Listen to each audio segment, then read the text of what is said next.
About to flip out. I don't know. Full spoilers ahead. I'll even go back. Everyone. Hold on. I must tell you that everything discussed here will be classified top secret. Do each and all of you waive the reading of the Imperial Regulations on Disclosure of Classified Information? There was a muttered assent. All of you waive the reading of the Imperial Regulations on Disclosure of Classified Information. There was a muttered assent.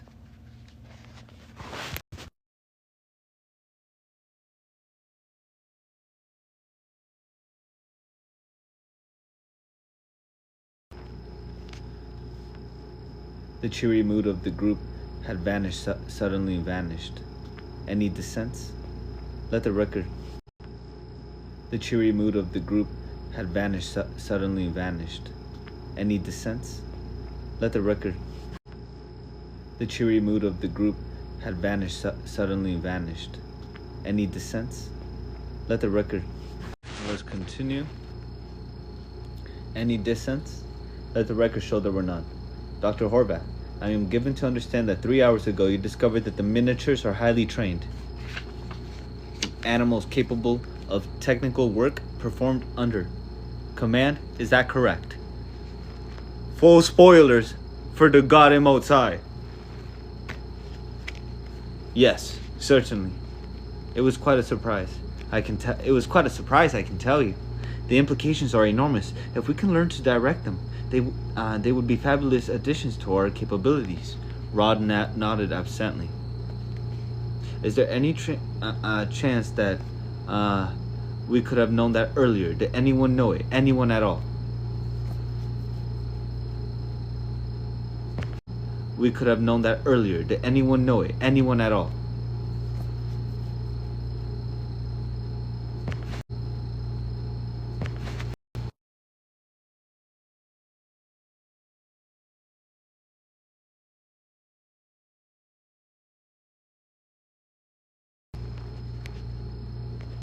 There was a confused babble, but no one answered. Rod said carefully and clearly, Let the record show there was no one.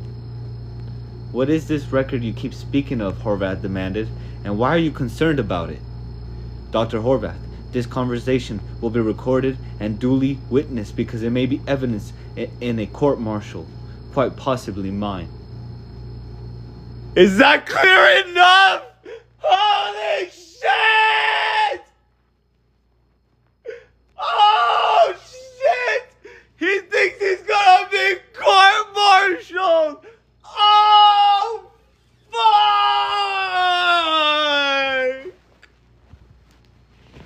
Bro, that was crazy. I'm not gonna lie. Where's my computer? My sound's gonna fuck up, isn't it?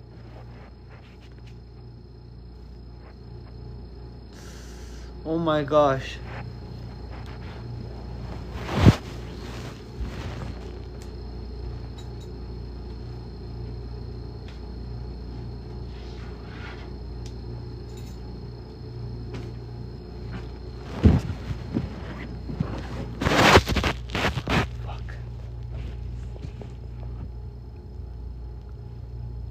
Quite possibly mine.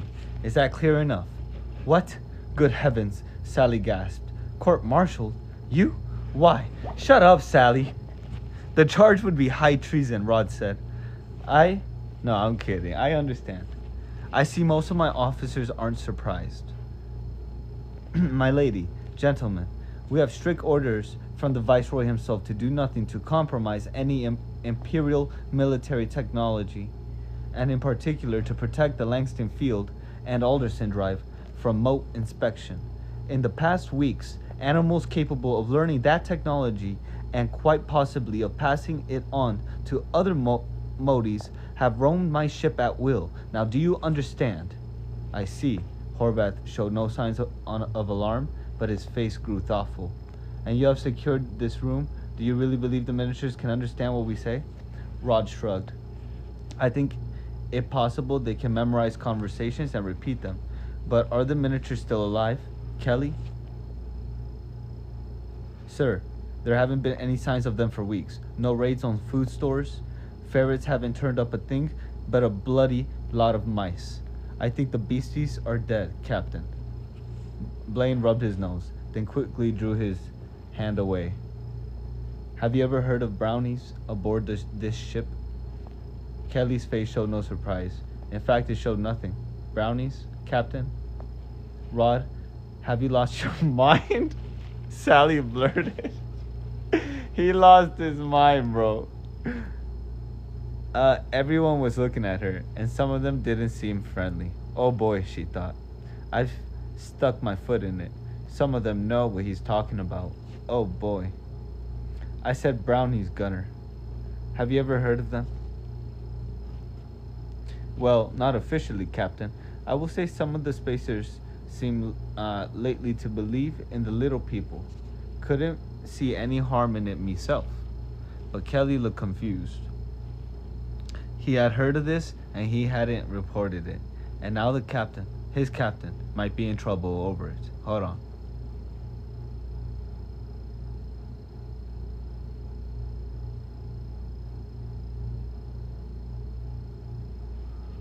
Yeah. Anyone else? Rod demanded. Sir? Rod had to strain to see who was speaking. Midshipman Potter, who was near the far wall, almost hidden by two biologists. Yes, Mr. Potter? Some of the men in my watch section, Captain. They say that if you leave some food, grain, cereals, mess, leftovers, anything at all in the corridors or under your bunk along something that needs fixing, it gets fixed. Potter looked uncomfortable. It was obvious he thought he was reporting nonsense. One of the men called them brownies. I thought it was a joke. Once Potter had spoken, there were a dozen others. Even some of the scientists. Microscopes was smoother, focusing operations than the best things ever made by Leica Optical. A handmade lamp in the biology section. Boots and shoes customized to individual feet. Rod looked up at that one. Kelly, how many of your troops have sidearms individualized like yours and Mr. Renner's? I don't know, sir. I can see one from here. You, man. Paliza, hold on. How many of your troops have sidearms individualized like yours and Mr. Renner? Oh my god. I don't know. I can see one from here. You, man. Polizowski, how did you come by that weapon? The Marine stammered. He wasn't used to speaking to officers. Certainly not to the captain, and most certainly not the captain in an ugly mood. Well, sir, I leave my weapon in a bag of popcorn by my bunk, and next morning it's done, sir, like the others said, Captain. And you didn't think this unusual enough to report to Gunner Kelly? Sir, some of the others, we thought maybe, well, the surgeon's been talking about hallucinations in space, Captain, and we, Besides, if you reported it, I might stop the whole thing. Rod finished for him. Oh, god damn it to hell. How was he going to explain all this? Busy, too busy, arbitrating squabbles with the scientists, but the facts stood out. He suggested his naval duties, and with what outcome? Aren't you talking all this too seriously? Horvath asked. After all, Captain, the Viceroy's orders were given before we knew much about Motes. Now, surely we can see they aren't dangerous, and they certainly aren't hostile. They didn't find any weapons. Rhea found what Rhea fed. Oh, that's just a different language. Oh. Hey, Rhea fam. All right.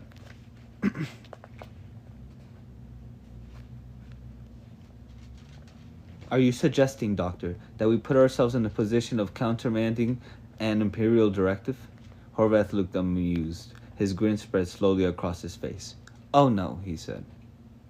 I don't even imply it. I only suggest that if and when really it's inevitable, that policy is changed. All this will seems a trifle silly, Captain Blaine. Childish, in fact. Be damned to you, Sinclair exploded. That's nigh a way to talk to the captain, Mote. Gently, Sandy, First Lieutenant Cargill interjected. Dr. Horvath, I take it you're never involved in military intelligence? No, of course not. But you see, in intelligence work, we have to go by capabilities, not by intentions. If a potential enemy can do something to you, you have to prepare for it, without regard to what you think he wants to do. Exactly, Rod said. He was glad of the interruptions. Sinclair was still fuming at his end of the table, and it wouldn't take much to him to explode again. So first, we have to find out what the potential of the miniatures is. From what I've seen of the airlock construction, plus what we gather about the brownies, that's quite high. But they're only animals, Sally insisted. She looked at the fuming Sinclair, the sardonically smiling Horvath, and Rod's worried face. Wow. You don't understand. This business with tools? Well, yes, they're good with tools, but it's not intelligence. Their heads are too small. The more brain tissue they use for this instinct to make tools work, the more they have to give up. They've virtually no sense of smell or taste. They're very nearsighted. They've less sense of language than a chimpanzee. Their space perception is good, and they can be trained. And they don't make tools. They only fix or change things. Intelligence, she exploded. What intelligence being would have custom formed the grip on Mr. Battison's toothbrush? As for spying on us, how could they? Nobody could have trained them for it. They were randomly selected in the first place. She looked around at their faces, trying to judge if she was getting through. You're really sure the escaped miniatures are alive? The voice was hearty, tinged with New Scot accent. Rod looked across to Dr. Blevins, a colonial veteranian drafted into the expedition. My own miniature is dying, Captain. Nothing I can do about it. Internal poisoning, glandular deterioration. The symptom seems to be familiar of old age. Blaine shook his head slowly. I wish I could think so, Doc, but there are too many brownie stories in the ship. Before this meeting, I talked to some of the other chiefs, and it's the same on the lower decks. Nobody wanted to report it because first, we think they were crazy, and second, the brownies were too useful to risk losing. Now, for all of Gunner Kelly's Irish folktales, there have never been any little people on Navy ships. It has to be the miniatures. There was a long silence. What harm are they doing anyway? Horvath asked. I think some brownies would be an asset, Captain. Ha! That didn't need comment in Rod's opinion. Harm or good, immediately after this meeting we will sterilize this ship, Sinclair. Have you arranged to evacuate hangar deck? Aye, Captain. Then do it. Open it in space and see all the components in there are open to space. I want that hangar deck dead. Commander Cargill, see what the Essentials Watch crew are in battle armor. Alone in their battle armor, number 1. The rest of you, give some thought to whatever equipment you have that can't stand hard vacuum. When hangar deck's done, Kelly's Marines will help you get that into hangar deck. Then we depressurize the rest of the ship. We're going to put an end to brownies once and for all. But hey, that's silly. My cultures will die. Goddamn regular Navy bastards are always... Can he do that? Aye, Captain. What the hell does he think he's... I don't know who's talking. 10, shut! Kelly's roar cut through the babble. Captain, do you really have to be so vicious about it? Sally asked. He shrugged. I think they're cute. So what? If I don't order it done, the Admiral will anyway. Now, are we all agreed that the miniatures aren't spies? Not deliberate ones, Renner said. But Captain, do you know about the incident with the pocket computer? No. The big Mote took Miss Fowler's pocket computer apart and put it back together again. It works. Rod made a sour face. But that was the big brown Mote.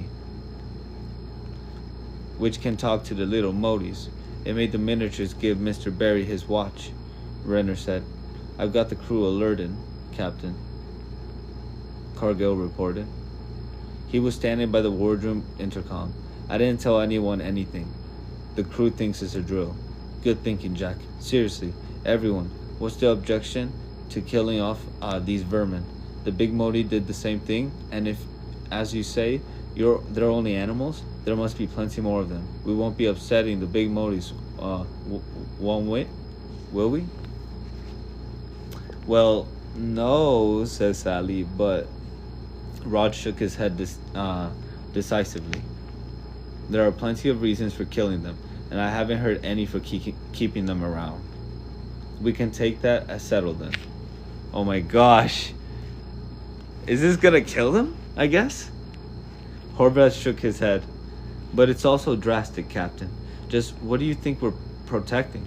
The Alderson drive directly, indirectly, the whole empire, but mainly the drive, Cargill said seriously. And don't ask why I think the empire needs protecting from Motes. I don't know, but I think it does. You won't save the drive. They've already got that, Renner announced. He gave them all a lopsided smile as everyone in the room swiveled toward him. What? Rod demanded. How?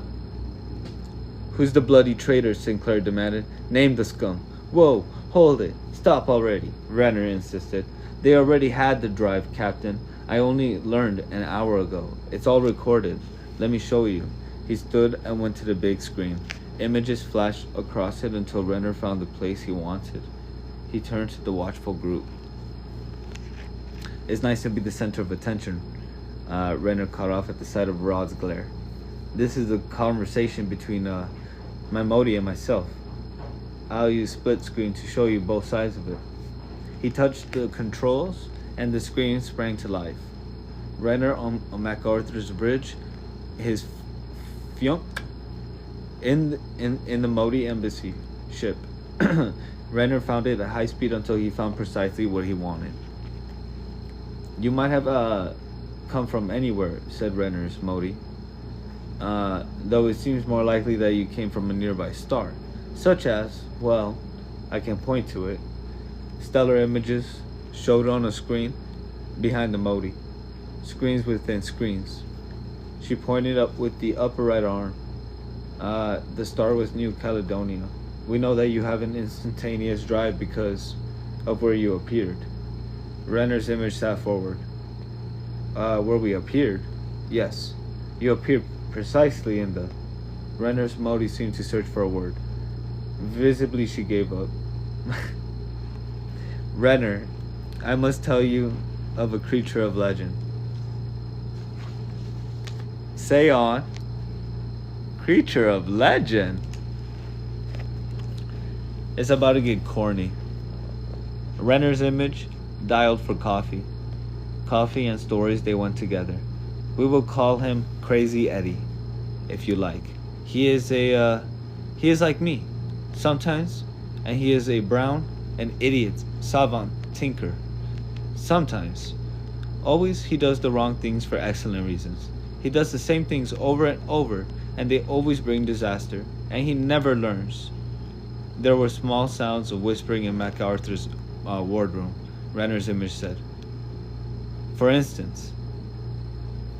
He said, for instance? Renner's Mote's image paused to think. It said, when a city has grown so overlarge and overcrowded that it is in immediate danger of collapse, when food and clean water flow into the city at a rate just sufficient to feed every mouth and every hand must work constantly to keep it that way, when all transportation is involved in moving vital supplies and none is left over to move people out of the city should the need arise, then it is that Crazy Eddie leads the movers of garbage out on strike for better working conditions. There was considerable laughter in the wardroom. Renner's image grinned and said, I think I know the gentleman. Go on. There is the Crazy Eddie drive. It makes the ships vanish. Great. Theoretically, it should be an instantaneous drive, a key to throw the universe wide open. In practice, it makes ships vanish forever. The drive has been discovered and built and tested many times, and always it makes ships vanish forever with everyone aboard, and only if you use it right. Only if you use it right. Mind, the ship must be in just the right place. A place difficult to locate exactly, with the machinery doing just what the theoreticians postulate it must, or nothing will happen at all. Both Renners were laughing now. I see. And we appeared in this point, the Crazy Eddie point, from which you deduced that we have solved the secret of the Crazy Eddie drive. You got it. And what does that make us? The alien parted its lips in a smile disturbingly shark-like, disturbingly human. Renner gave them a good look at that smile before he turned it off. There was a long silence, then Sinclair spoke. Well, that's plain enough, is it not? They can the Alderson drive, but not the Langston field. Why do you say that, Commander Sinclair? Horvath asked. Everyone tried to explain it to him at once. But the chief engineer's burr easily carried through the babble. You beasties ships vanish. You only at the court place, eh? So they can drive. They can the drive. But they never see the ships back home because they come into normal space in a young red star. 'Tis plain as a pikestaff. Oh, Horvath nodded easily. He nodded sadly, with nothing to protect them. After all, it is inside of a star, isn't it? Sally shuddered. And your Mote said they tried it often. She shuddered again then. But Mr. Renner, none of the other Motes ever talk about astrogation or anything like that. Mine told me about Crazy Eddie as if he were around only in primitive times, a lost legend. And mine spoke of Crazy Eddie as an engineer always using tomorrow's capital to fix today's problems, Sinclair blurted.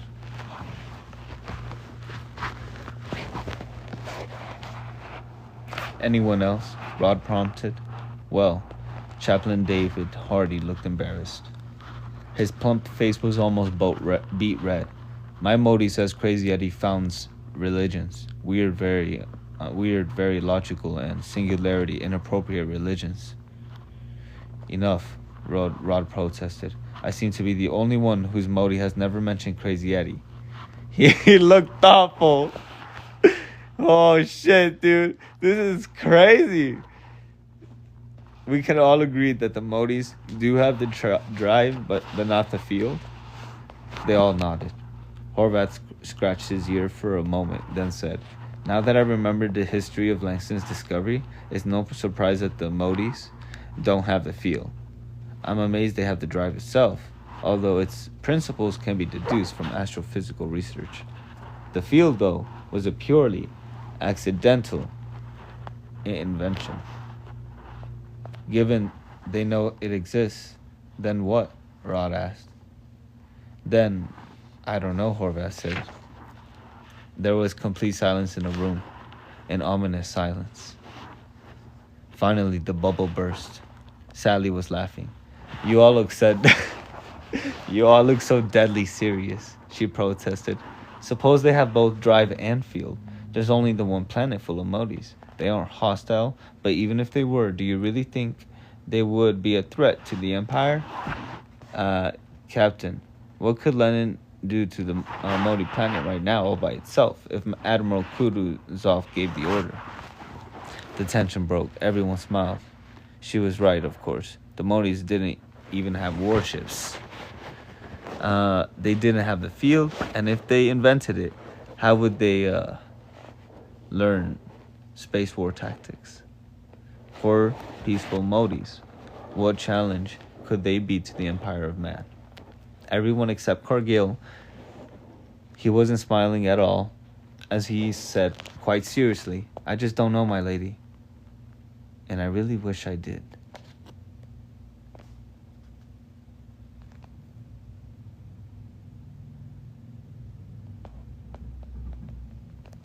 Creepy.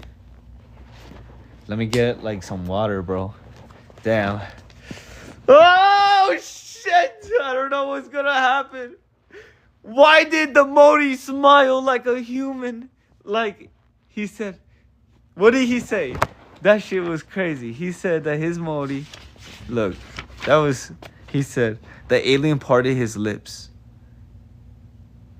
in a smile disturbingly shark-like. Disturbingly human. Shark-like human? I'm here. Oh my god! Are they like bad aliens? No way. I'm scared.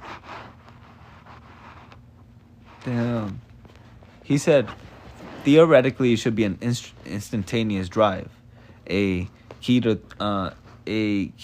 throw the universe wide open. In practice, it makes ships vanish forever.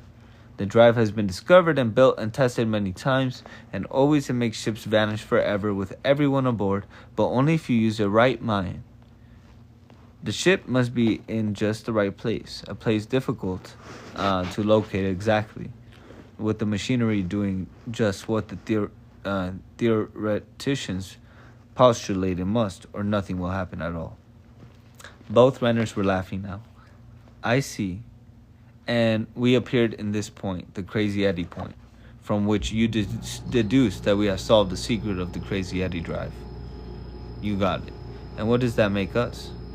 The alien parted. Oh my god.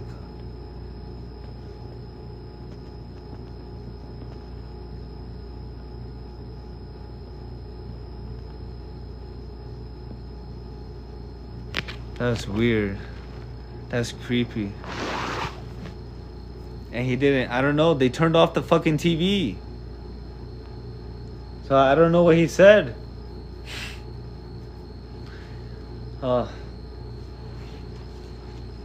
That's insane.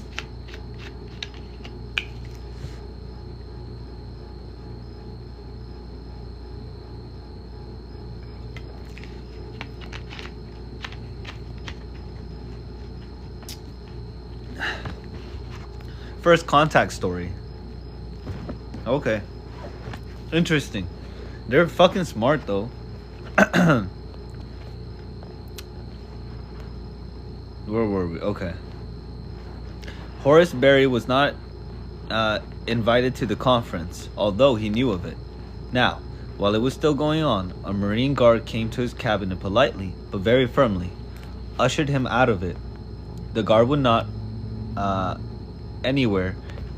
The guard would not say where he was taking Barry. And after a while, it was obvious he did not know. The gunner, he says to stay with you and be ready to take you to where the rest of them is, Mr. Barry. Barry slyly examined the man. What would this one do for 100,000 crowns? But then, it wasn't necessary. Not at the moment. Surely, Blaine wasn't going to have him shot. For a moment, Barry was frightened. Could they have made Stone talk back on New Chicago? By Allah, no one was safe. Absurd. Even if he's about to get so mad that we're about to kill all the Motes. He doesn't even know. Let me see. By Allah, no one was safe. Absurd. Even if Stone had told everything, there were and could be no messages to MacArthur from the vampire. They were as effectively sealed off as the Motes. That's so funny, bro. Oh, the Motes is a fucking urban legend now. Oh, fuck. You are to stay with me. Does your officer say where I am to go? Not right now, Mr. Barry. Then take me to Dr. Buckman's laboratory. Why not? We will both be more comfortable. The private thought about it. Okay, come on. No way! That's crazy. He's gonna go get what he wants. If you know, you know. Fuck. Barry found his friend in an ugly mood. Packed everything that can't stand hard vacuum. Bugman was muttering. Get everything that can ready for it. No reason, just do it. He poked at gadgetry. He had already packed a good deal of boxes and big plastic bags. Barry's own tension may have showed. Senseless orders of guard outside the door. He was feeling like a prisoner again. It took him quite a while to calm Bugman down. Suddenly, oh fuck. Finally, the astrophysicist slumped into a chair and lifted a cup of coffee. Haven't seen you much, he said. Been busy? There's really very little for me to do in this ship. Few tell me anything, Barry said equably. And that took self-control. Why must you be ready for hard vacuum here? Ha! I don't know. Just do it. Try to call the captain, he's in conference. Try to complain to Horvath, and he's in conference. If they weren't available when you need them, just what use are they anyway? The civilians fucking complaining, bro. Sounds came through from the corridor outside. Heavy things were being moved. What could it be about? Sometimes they evacuated ships to get rid of rats. That was it. They were killing off the miniatures. Allah be praised. He had acted in time. Barry smiled widely in relief. He had a better idea of the value of the miniatures since the night he had left a box of baklava next to the open faceplate of the personal pressure suit. He'd almost lost it all. To Buckman, he said, "How did you make out in the Trojan Point asteroids?" Buckman looked startled, then he laughed. "Barry, I haven't thought about that problem in a month. We've been studying the coal sack." Ah.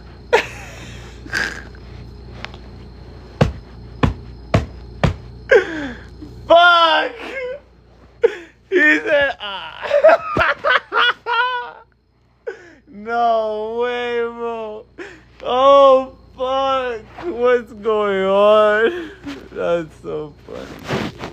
He said, did you solve that one problem? Bro, I haven't thought about that shit in a month. Damn, that's funny, bro. It's because the year is 37, right? So it's very interesting that it's written like that.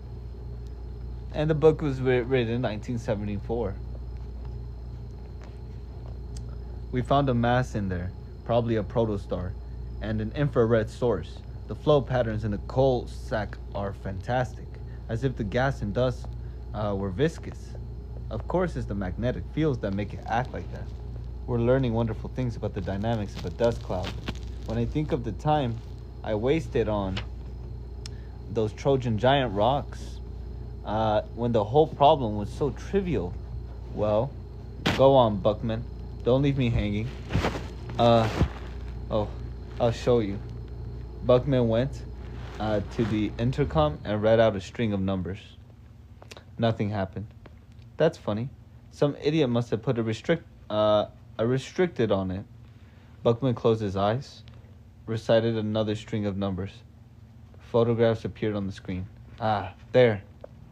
Asteroids tumbled on the screen. The pictures blurred and jumpy. Some were lopsided and some were spherical. Many marked with craters. Sorry about the quality. The near Trojans are a good distance away, but all it took was time and MacArthur's telescopes. Do you see what we found? Not really, unless all of them had craters. At least one crater. 3 long, narrow asteroids in succession, and each had a deep crater at one end. One rock twisted almost into a cashew shape, and the crater was at the inside of the curve. Each asteroid in the sequence had a big deep crater in it. Okay, who cares, bro? Asteroids have craters. And always a line Through the center, would have gone through the rock center of mass. Barry felt fear and laughter rising in him. Yes, I see. You found that every one of those asteroids had been moved into a place artificially? Therefore, you lost interest. Naturally. When I think that I was expecting to find some new cosmic principle, Buckman shrugged. He swallowed some coffee. Oh. I was sitting the wrong way. I don't suppose you told anyone. I told Dr. Horvath. Why do you suppose he put the restricted designation on it? It may be, Buckman, but how much energy do you think it would take to move such a mass of rocks around? Why, I don't know. A good deal, I think. In fact, Buckman's eyes glowed. An interesting problem. I'll let you know after this idiocy is over. He turned back to his gear. Barry sat where he was, staring at nothing. Presently, he began to shiver. He began to shiver because the author is foreshadowing that he's about to, open all the hatches in space, so to kill the Motes. Yeah, that's what he's doing. He can't. He's been looking for the Motes. It's been kill on sight. He said it's a kill on sight order. Find the Motes. They're somewhere on the ship. And they were looking all over the ship, all the Marines, for a month, and they haven't found them. And they don't know where they are. So they're like, you know what? We're going to vacuum space the fucking ship right now. That's what's going on. And you know why he shivered? Because they're about to do that. And space is cold, or it just happened. It just happened, So, let's see. Chapter 25. The Captain's Mote. I appreciate your concerns for the safety of the Empire, Admiral, Horvath said. He nodded sagely at the glowering figure on MacArthur's bridge screen. Indeed, I do. The fact remains, however, that we either accept the Mote's invitation or we might as well go home. There's nothing more to learn out here. Blaine, you agree with that? Admiral Kutuzov's expression was unchanged. Rod shrugged. Sir, I have to take the advice of the scientists. They say that we've got about all we're going to get from this distance. You want to take MacArthur into orbit around the Mote planet, then? This is what you recommend, for the record? Yes, sir. Either that or go home. And I don't think we know enough about the Mote simply to leave. Kutuzov took a long, slow breath. His lips tightened. Admiral, you have your job? I have mine.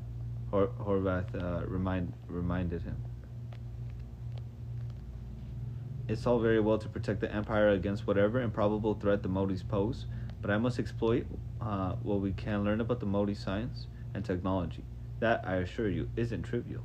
They're so far advanced in some respects that I haven't any words to describe it. That's all. Exactly. Kutuzov emphasized the word by pounding the arm on the command chair with his closed fists. They have technology beyond ours. They speak our language, and you say we will never speak theirs. They know the Alderson effect, and now they know Langston fields exist. Perhaps, Dr. Horvath, we should go home. Now. But, Horvath began, and yet Kutuzov continued.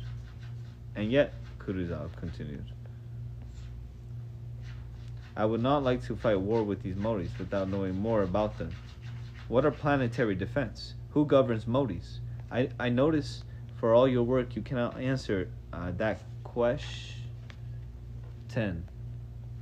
You do not even know who is commanding that ship of theirs.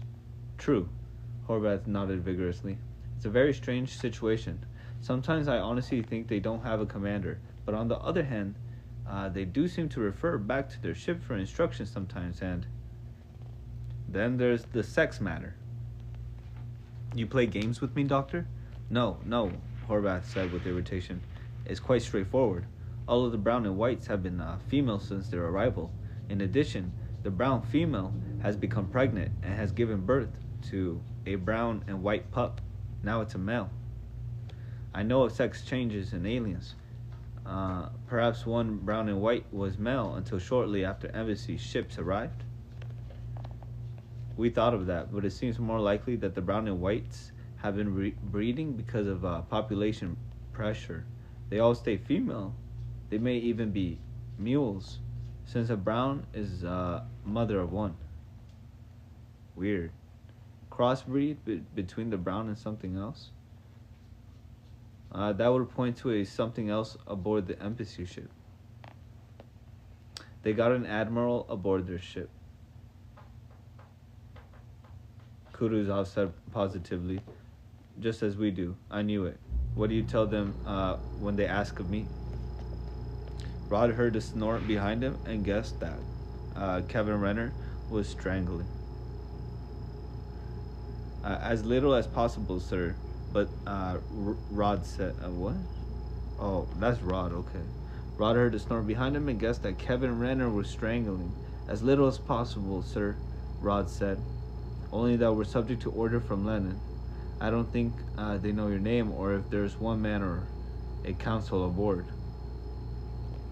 Just so. The Admiral almost smiled. Just what you know about their commander, duh? You watch, they got an admiral aboard that ship, and he's decided he wants you closer to their planet. Now my problem is, do I learn more by letting you go than he learns by getting you there?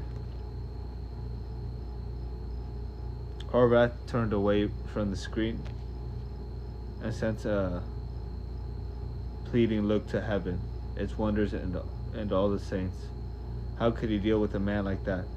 The look ahead. Any sign of little Motes? Kutuzov asked. Have you still brownies aboard his Imperial Majesty's General Class Battlecruiser MacArthur? Oh shit. He said, are there still brownies aboard his Imperial Majesty's General Class Battlecruiser MacArthur? Rod shuddered at the heavy sarcasm. No, sir. We evacuated hangar deck and opened everything in it to space. Then I pull all MacArthur's passengers and crew into hangar deck and open the ship. We fumigated the plant rooms with cyphogene, poured carbon monoxide through all the vents, opened to space again. And after we came back from hangar deck, we did the same thing here. The miniatures are dead, Admiral. We have the bodies. What? 24 of them to be exact. Although we didn't find one of them until yesterday. It was pretty ripe after 3 weeks. And there are no signs of brownies or of mice? No, sir. Rats, mice, and Motes, all dead. The other miniature, the one we had caged, it's dead too, sir. The vet thinks it was old age. Kutuzov nodded. So that problem is solved. What if adult alien have you aboard? It's sick, Blaine said. Same symptoms as the miniature had. Yes, that's another thing, Horvath said quickly. I want to ask the Motes what to do for the sick miner, but Blaine won't let me without your permission. The Admiral reached somewhere off screen. When he faced them again, he held a glass of tea, which he blew on noisily. The others know you have this miner aboard? Yes, Horvath said. When Kutuzov glared, the science minister continued quickly. They seem to have always known it. None of us told them, I'm sure of that. So they know. Have they asked for the miner, or to see it? No, Horvath frowned deeply again. His voice was incredulous. No, they haven't. In fact, they haven't shown the least concern about the miner, no more than they might have for the miniatures. You'll have seen the pictures of the Motes evacuating their ship, Admiral. They have to kill off the little beasts too. The things must breed like hive rats. Horvath paused, his brow wrinkled even more deeply. Then, abruptly, anyway, I want to ask the others what to do for the sick miner. We can't just let it die. That might be the best for all, Kutuzov mused. Oh, Very well, Doctor. Ask them. It is hardly admitting anything important about Empire to tell them we do not know proper diet for Motes. But if you ask and they insist on seeing that miner, Blaine, you will refuse. If necessary, miner will die, tragically and suddenly, by accident, but die. Is that clearly understood? It will not talk to other Motes, and not now, and not ever. Aye, aye, sir, Rod said impassively in his command chair. Now, do I agree with that, he thought? I should be shocked, but do you still wish to ask under those circumstances, Doctor? Kutuzov asked. Yes. I expected nothing else from you anyway. Horvath's lips were pressed tightly against his teeth. We now have the main question. The Motes have invited us to take orbit around their planet. Why they have done so is a matter for interpretation.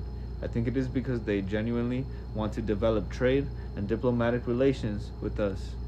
And this is the logical way we should go about it. There is no evidence for any other view.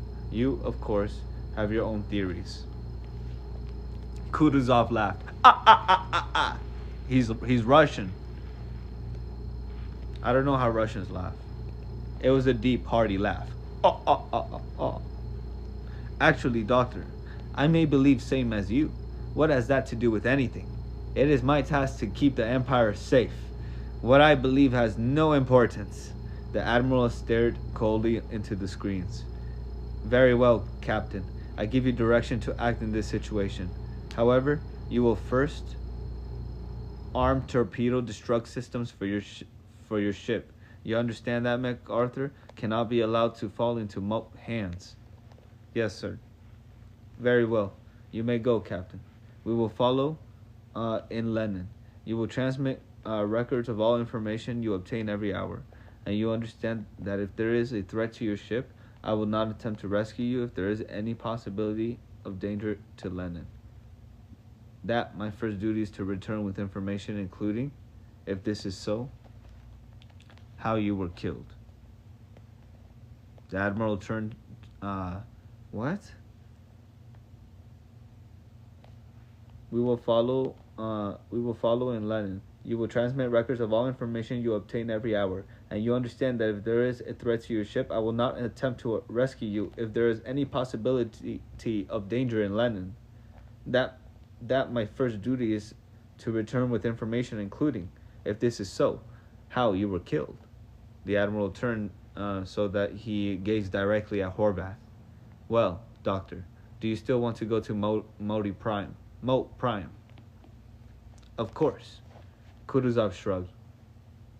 Carry on, Captain Blaine. Carry on.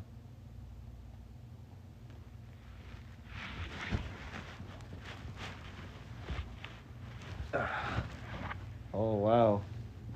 Huh.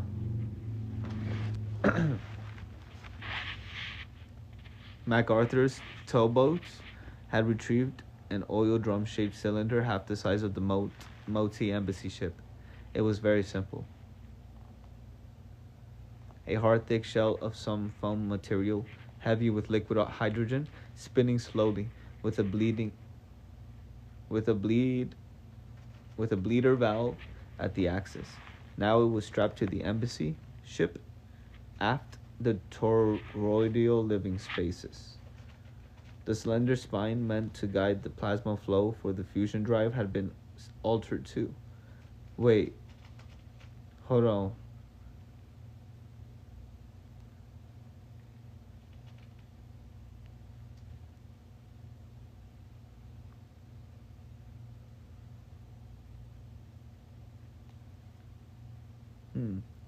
Now it was strapped to the embassy ship aft the toroidal living spaces. The slender spine meant to guide the plasma flow for the fusion drive had been altered too, bent far to the side to direct the thrust through the new center of mass. Shit. The embassy ship, that was hard to read, was tilted far back on her drive, like a smaller but very pregnant woman trying to walk. Motes Brown and Whites, guided by one of the Browns, were at work disassembling the airlock bridge, melting it down, and reshaping the material into ring-shaped support platforms for the fragile toroids. Others worked within the ship, and three small brown and white shapes played among them. Again, the interior changed, like dreams. Free fall furniture was reshaped, floors were slanted vertical to the new line of thrust. There were no Motes aboard the cutter now. They were all at work, but contact was maintained. Some of the midshipmen took their turns doing simple muscle work aboard the embassy ship. Whitebread and Potter were working in the acceleration chamber, moving the bunks to leave room for three smaller bunks. It was a simple rewelding job, but it took muscle. Perspiration collected in beads inside their filter helmets and soaked their armpits. Potter said, "I wonder what a man smells like to a Mote." Diana answered, if you find the question offensive," he added. "'Tis a bit hard to say," Potter's Mote answered. "My duty it is, Mr. Potter, to understand everything about my fiancé. Perhaps I fit the part too well. The smell of clean sweat wouldn't offend me, even if ye had not been working in our own interest. What is it you find funny, Mr. Whitebread?" "Sorry, it's the accent." "What accent is that?" Potter wondered.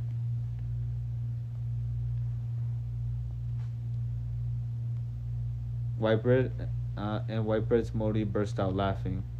"Well, it is funny," said Whitebread's Mote. "You used to have trouble telling us apart." "Now it's the other way around," Jonathan Whitebread said. "I have to keep counting hands to know if I'm talking to Renner or Renner's Mote. Give me a hand here, will you, Gavin?" And Captain Blaine's Mote, I have to keep shaking myself out of the attention position, and then she'll say something and I'll snap right back into it. She'll give orders like she's master of the cutter, and we'll obey. And then she'll say, "Just a minute, mister," and order us to forgive her. It's confusing. "Even so," said Whitebread's Mote, "I wonder sometimes whether we've really got you figured out. Just because I can intrude you doesn't mean I can understand you. 'Tis our standard technique, as old as the hills, as old as some mountain ranges. It works. What else can we do?" Jonathan Whitebread's fiancé. I wondered. That's all. "These people are so versatile, we can't match all your capabilities, Whitebread. You find it easy to command and easy to obey. How can you do both? You're good with tools." "So are you," said Whitebread, knowing it was an understatement. "But we tire easily. You're ready to go on working, aren't you? We're not. And we aren't good at fighting. Well, enough of that. We play your part in order to understand you, but you each seem to play 1,000 parts. It makes things difficult for an honest, hard-working, bug-eyed monster." "Who told you about bug-eyed monsters?" Whitebread exclaimed. "Mr. Renner. Who else?" I took it as a compliment. Then he would trust my sense of humor, that is. Dr. Horvath would kill him. We're supposed to be tippy-toe careful in our relationship with aliens. Don't offend taboos and all that. "Dr. Horvath," Potter said. "I am reminded that Dr. Horvath wanted us to ask you something. You know that we have a Brown aboard MacArthur?" "Sure, a miner.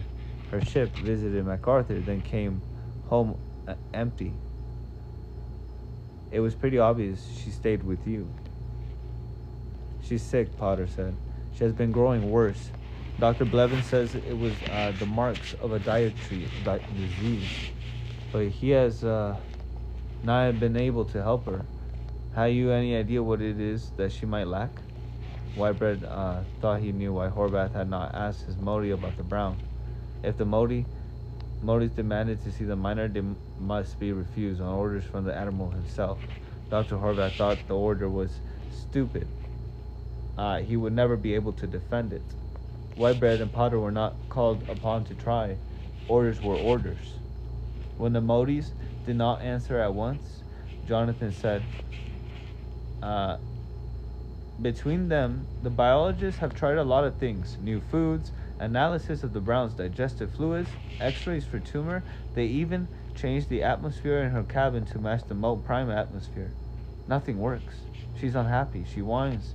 She doesn't move around much. She's getting thin. Her hair is coming out. Whitebread's Mote spoke in a voice gone oddly fat. You haven't any idea what might be wrong with her? No, said Whitebread.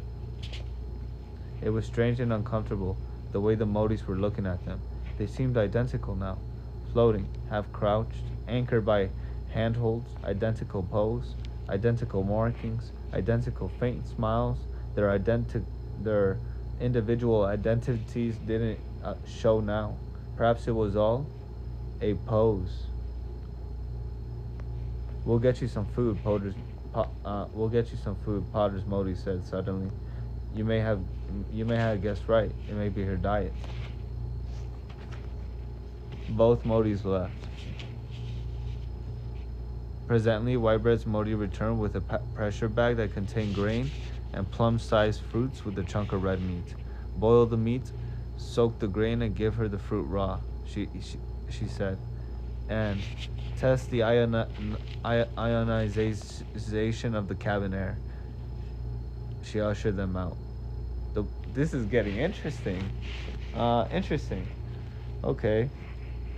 The boys boarded an open scooter to return to the cutter. Presently, Potter said, They behaved very strangely. I cannot but think about something important happened a minute ago. Yeah. Then what was it? Maybe you think we've been mistreating the Brown? Maybe they wonder why we won't bring her here. Maybe the other way around. They're shocked that we take too much trouble for a mere Brown. And perhaps they were tired and we imagined it. Potter fired thruster clusters to slow the scooter. Gavin, look behind us. Not now. I must see the safety of my command. Potter took his time docking the scooter, then looked around. More than a dozen Motes had been working outside the ship. The bracing for the toroids was conspicuously unfinished, but the Motes were all streaming into the airlock. The mediators came streaming into the toroid, bouncing gently. I think this is a perspective of a Mote, but I don't know which one. It might be the Mote. It might be the original one, the one we captured. The mediators came streaming into the toroid, bouncing gently from the walls in their haste to get out of each other's way. Most of them showed, in one way or another, that they were fionk to aliens. They tended to underuse their lower right arms. They wanted to live themselves with their heads pointing all in the same direction. The master was white. The tufts at her armpits and groin were long and silky, like the fur of an Angora cat. I don't know who's speaking, actually. Where was I? When they were all there, the master turned to Whitebread's Mote and said, Speak. Whitebread's Mote told of the incident with the midshipmen. I'm certain they meant it all, she concluded. To Potter's Mote, the master said, Do you agree? Yes, completely. There was a panicky undercurrent of whispers, some in Mote tongue. Wait, what? Hold on, who's speaking? Whitebread's, hold on. They tended to spoke on. The master was white. The tussle arms and Gorka. The master turned to. Who's the master? I don't know. Do you agree? Yes, completely. There was a panicky undercurrent of whispers, some in Mote tongue, some in Anglic. It cut off when the master said, What did you tell them? We told them the disease might be a dietary deficiency. There was shocked human-sounding laughter among the mediators. None at all among the few who had not yet been assigned Fionn-Glicks and gave them food for the engineer. It will not help, of course. Were they fooled? Difficult to tell. We are not good at lying directly. It is not our specialty, said Potter's Mote. A buzz of talk rose in the toroid. The master allowed it for a time. Presently she spoke. What can it mean? Speak of this. One answered. They cannot be so different from us. They fight wars. We have heard hints of whole planets rendered uninhabitable. Another interrupted. There was something graceful, human, feminine in the way she moved. It seemed grotesque to the master. We think we know what causes humans to fight. Most animals on our world and theirs have a surrender reflex that prevents one member of a species from killing another. Humans use weapons instinctively. It makes the surrender reflex too slow. But if it was the same with us, one, said a third. Evolution of the mediator? Mules put an end to that. Do you say that humans do not have mediators? Sally Fowler's Mote said, they have nothing that is bred for the task of communicating and negotiating between potential enemies.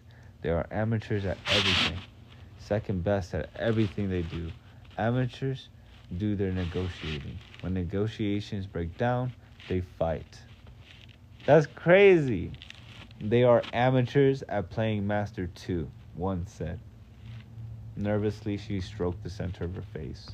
They take turns at playing master. In their warships, they station Marines between fore and aft, in case the aft section should wish to become masters of the ship. Yet, when Lennon speaks, Captain Blaine obeys like a Brown. It is, she said, difficult to be Fionn to a part-time master. He's getting roasted. Agreed, said White Bread's Mote. Mine is not a master, but will be someday. Another said, our engineer has found much that needs improvement in their tools. There is now no class to fit Dr. Hardy. Stop this, said the master, and the noise stopped. Our concern is more specific. What have you learned of their mating habits?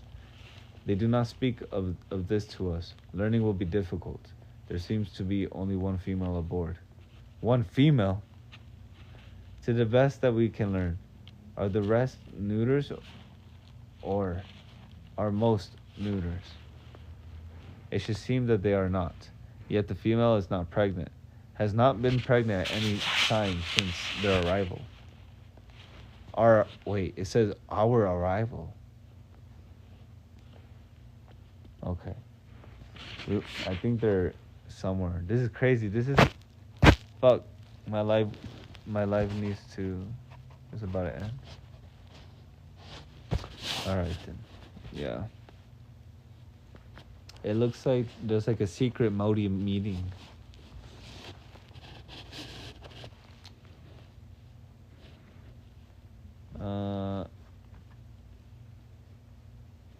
We must learn, said the master, but you must also conceal. A casual question. It must be asked very carefully to reveal as little as possible. If what we suspect is true, can it be true? One said, all of evolution is against it. Individuals that survive to breed must carry the genes for the next generation. How, then? They are alien. Remember, they are alien, said Whitbread's Mote. We must find out. Select one among you, and formulate your question, and select the human you will ask. The rest of you must avoid the subject unless the aliens introduce it. I think we must conceal nothing. One stroked the center of her face, as if for reassurance. They are alien. They may be the best hope we have ever had. With their help, we may break the ancient pattern of the cycles.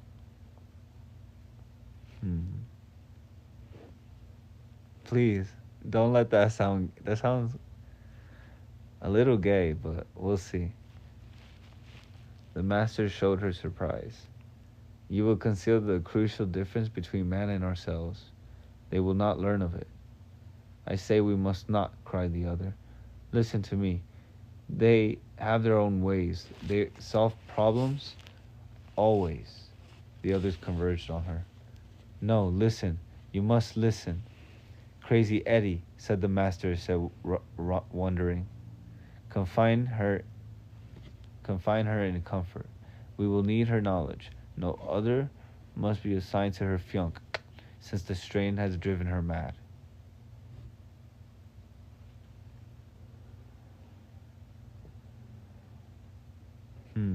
I wonder who they're talking about.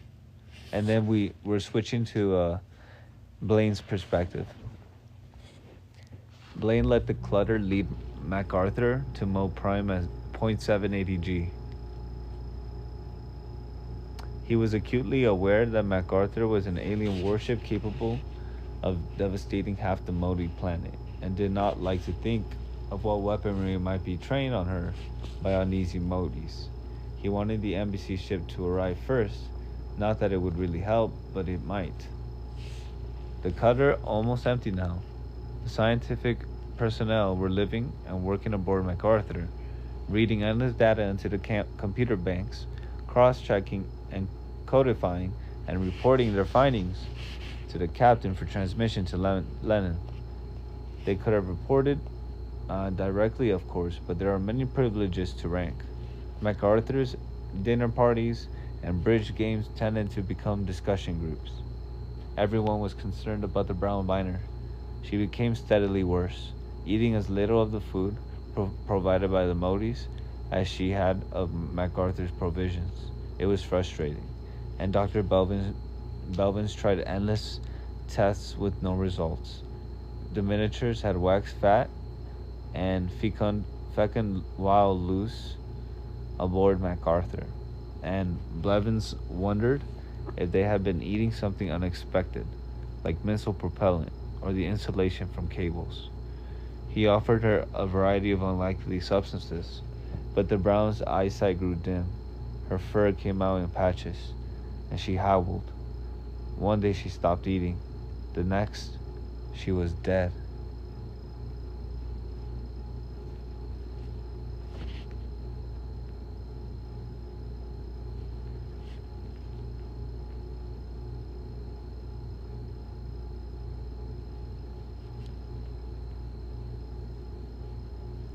That's crazy. She's been with us since the beginning, even though we captured her. That's the second Mote we killed.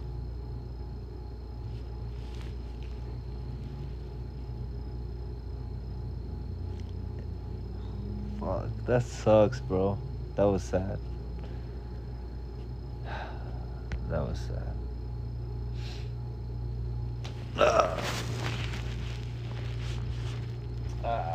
Damn. The Mote in God's eye. Or, I don't know how long this book is. It's like 570 pages. I don't know what's half of the book. Maybe 6. I don't know. Maybe. So, I'm on page like 241. So, that's not half, but I'm almost halfway. Almost halfway. I think this is a trilogy, but I hear they get worse after this one, and I hear you could just read this as a standalone.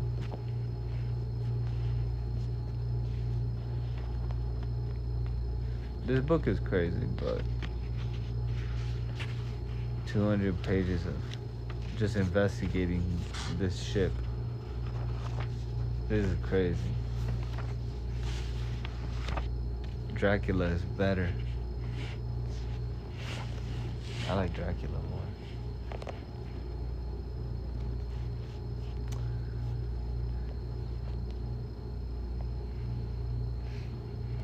Horvath was beside himself with fury. Blaine thought it fitting to call the embassy ship. The gently smiling Brown and White, that answer could only be Horvath's Mote.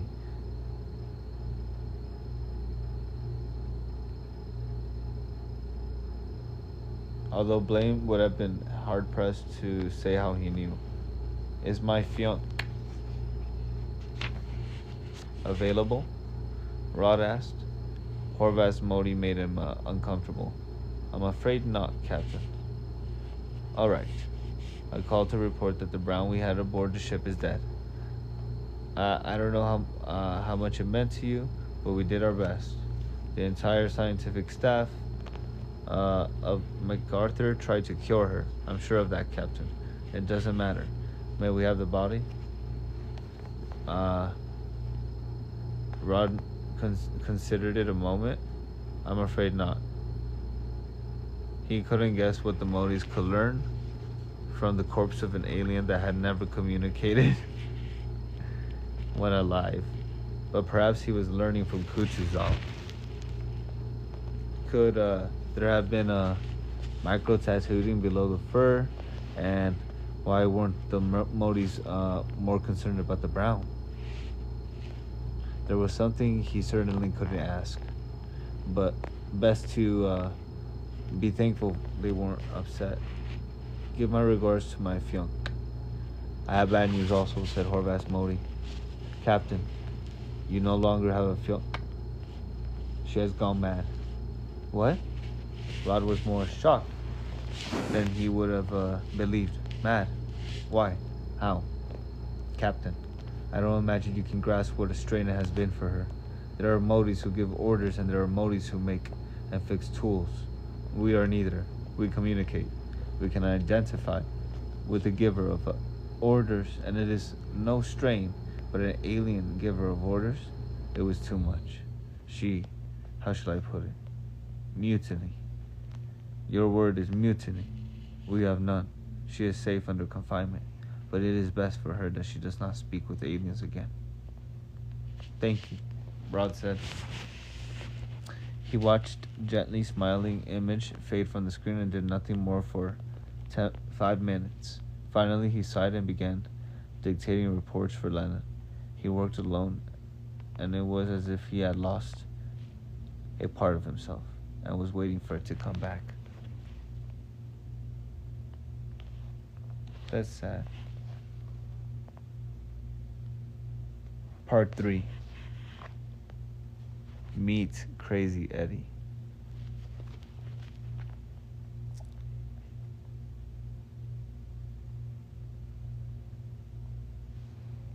I don't think I want to. I'm hungry too. Fuck. I don't know what to eat though. Alright then. I'm gonna eat something. Have a good night, guys. It's been fun. We're on part 3. Meet Crazy Eddie, chapter 26. Mote Prime. Oh, it looks like we arrive on the planet for something. That's cool. Damn. We arrive at the planet. Damn, I really want to read that. The book might be overhyped. I'm halfway there and I'm like, what the fuck? I thought it was gonna be different. I thought I was gonna see a space war. But it's not. It's just, I guess, a first contact story.